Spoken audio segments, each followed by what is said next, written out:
Hello সবাইকে and welcome to my new blog. আজ আমি সকাল সকাল স্নান টান সেরে ফেলেছি। স্নান টান সেরে আমি একটু স্কিন কেয়ার করে নিয়েছি, আর বাইরে অনেকটা বৃষ্টি পড়ছিল। আর আজ আমাদের একটা ইনভিটেশন আছে। তো তারপরে আমার গ্লোয়িং স্কিনের রাজটা তোমরা বুঝতেই পারছো, এই ডট এন কি। তো আমি আজকাল ডট এন কিরই সব কিছু ইউজ করছি, কখনো তোমাদের সঙ্গে রিভিউ শেয়ার করব। আর এখানে দেখো আমার মেয়েকে সকাল থেকে ভাত টাত খাওয়া নেই, শুধু জল খাচ্ছে আর দুষ্টুমি করছে। ওকে নিয়ে যে কী করবো বুঝতেই পারছি না। আর তারপর দেখো ও একে একে ওর দাদুভাইয়ের হেল্প করে দিচ্ছে। আর তারপরে আমি ভাবলাম একটু রেডি হয়ে নিই। আর আজকে যাওয়ার জন্য আমি এই শাড়িটাই চুজ করেছি পরবো বলে। তো তোমরা সবাই কমেন্ট করে জানাবে যে শাড়িটা পরে আমাকে কেমন লাগছে। এই শাড়িটা আমাকে আমার মাসি শাশুড়ি দিয়েছিল আমার 7 বক্ষণে। তো ওটা আর পরা হয়নি। আমি বেবি হওয়ার পরে খুব আগে যেরকম বেরোতাম এখন আর তেমন বেরোনো হয় না।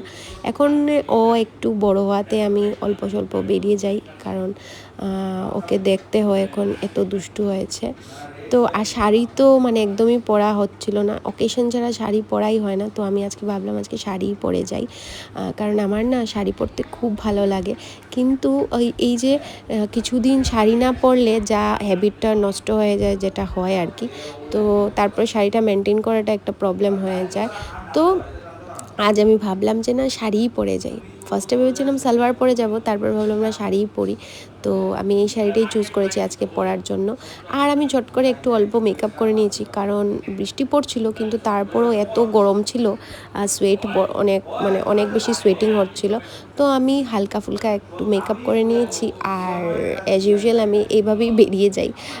কখনো আমাকে সবাই বলে, আমার ঘরে ওরা বলে কি এত সিম্পল হয়, মানে এত সিম্পল বলতে কিছুই লাগাই না, কখনো তো কানেও লাগাই না, এমনিতেই বেরিয়ে চলে যাই।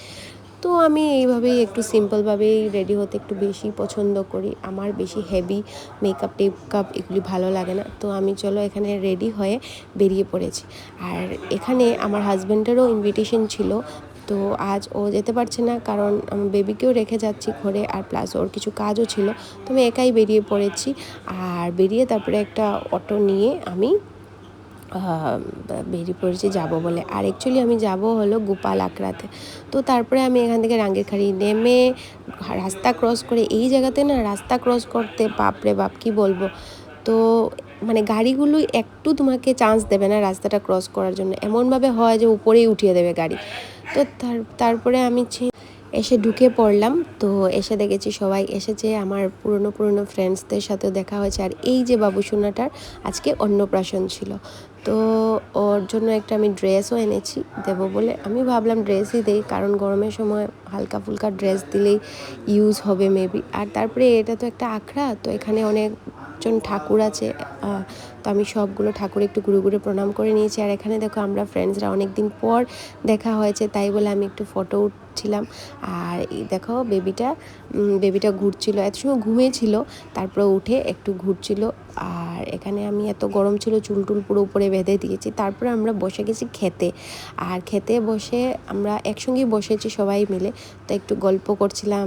আর এখানে দেখো আমরা কী খেয়েছি। ফার্স্টে খেয়েছি রাধা বল্লভী, তারপরে ডাল ভাজা খেয়েছি, আর তারপরে পটল চচ্চড়ি খেয়েছি, তারপরে কোপ্তা খেয়েছি, তারপরে ধোখা খেয়েছি, তারপরে পোলাও দিয়ে দিয়েছে। হঠাৎ আমি গল্প করতে করতে পোলাও আর পনির দিয়েছে। পোলাওটা আমি অ্যাকচুয়ালি ভালোবাসি না, এটা দেওয়ার পর থেকে আমার আর খাওয়া শেষ। তো আমি পনিরগুলো খেয়ে রেখে দিয়েছে। তারপরে আমি অল্প চাটনি আর কি বলে মিষ্টি আর পায়েস নিয়েছি। আর এখানে দেখো ও আমাদেরকে আজকে দেখাবে যে কি করে পায়েস খেতে হয়। পায়েসটাতে অলরেডি চাল থাকে, কিন্তু ও এক্সট্রা চাল নিয়ে খাচ্ছে। তো তার জন্য ওকে আমরা বলেছি যে নতুন করে পায়েসটা কীভাবে খেতে হয় একটু দেখিয়ে দিতে। তো ও দেখিয়ে দিচ্ছে যে ফার্স্টে পায়েস নিও, তারপরে অল্প এটাতে চাল লাগাও, এক্সট্রা রাইস দাও, তারপরে এটাকে মিক্সড করে খাও। তো এগুলি নিয়ে আমরা হাসছিলাম। আর তারপরে দেখো ও পায়েসটার মধ্যে মিষ্টিও অ্যাড করে খাচ্ছে, মানে এত মিষ্টি খেতে ভালোবাসে। তারপরে আমরা খেয়ে দিয়ে সবাই বেরিয়ে গেছি। আর আরেকটা ফ্রেন্ড আমার লাস্টে এসেছিলো, তো ওর সঙ্গে ক্লিপ নেওয়া হয়নি, তো আমরা একটু ফটো উঠে আমরা বেরিয়ে পড়েছি। আর তারপরে আমি ঘরের জন্য রওনা দিলাম। ঘরে এসে ওকে ঘুমিয়ে রেখে গেছিলাম মেয়েকে, তো ঘরে এসে ও আমাকে দেখতে পাইনি। আর যখন দেখতে পেয়েছি আমি রেডি অবস্থায়, ও কুলিয়ে উঠবে বলে বায়না করছিল। তো ওকে একটু কুলিয়ে নিয়ে তারপরে একটু আদর টাদর করে আমি ফ্রেশ হয়ে গেলাম। আর জানো তো রেডি হতে যতটা না মানে কষ্ট, তার থেকে বেশি কষ্ট হলো এই মেকআপ রিমুভ করতে, কি আর বলবো। তারপরে সব কিছু মেকআপ রিমুভ করে আমি একটু ফ্রেশ হয়ে এখন আমি অল্প একটু রেস্ট নিব। তো আজ এই অবধিই। তোমরা ভালো থাকবে, সুস্থ থাকবে আর কমেন্ট করে জানাবে যে আমার ব্লগটা তোমাদের কেমন লেগেছে। টাটা।